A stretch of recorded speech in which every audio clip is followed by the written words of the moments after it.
গত মাসে আহমেদাবাদ বিমানবন্দর থেকে উড্ডয়নের কিছু সময়ের মধ্যে ভেঙে পড়া এয়ার ইন্ডিয়ার লন্ডনগামী ফ্লাইটটির ইঞ্জিনে জ্বালানির সরবরাহ বন্ধ হয়ে যাওয়াই ছিল ভয়াবহ ওই দুর্ঘটনার মূল কারণ। বোয়িং 787-8 ড্রিমলাইনারটি রানওয়ে ছাড়ার পরপরই ফিরে মাটিতে আছড়ে পড়ে। ওই দুর্ঘটনায় সবাই মারা গেলেও একজন যাত্রী অলৌকিকভাবে বেঁচে যান। তদন্তকারীরা ব্ল্যাক বক্স থেকে উদ্ধার করা ৪৯ ঘন্টার ফ্লাইট ডেটা ও ২ ঘন্টার ককপিট অডিও বিশ্লেষণ করে দেখতে পান ককপিটে অবস্থিত ফুয়েল কন্ট্রোল সুইচগুলো রান থেকে কাট অফ অবস্থানে চলে যায়, যার ফলে ইঞ্জিনে জ্বালানি প্রবাহ বন্ধ হয়ে পড়ে।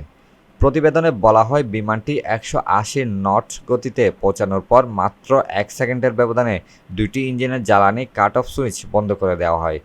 ককপিট রেকর্ডারে এক পাইলটকে অপর পাইলটকে জিজ্ঞেস করতে শোনা যায়, তুমি কেন কাট অফ করেছ? অপর পাইলট জবাব দেন, আমি করিনি।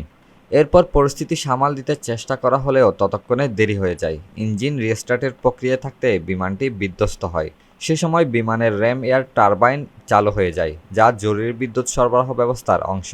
বিমানটি রানওয়ে পার হয়ে খুব দ্রুত উচ্চতা হারিয়ে ফেলে এবং পাশের বিজে মেডিকেল কলেজ ও হাসপাতালে হোস্টেলে গিয়ে বিধ্বস্ত হয়।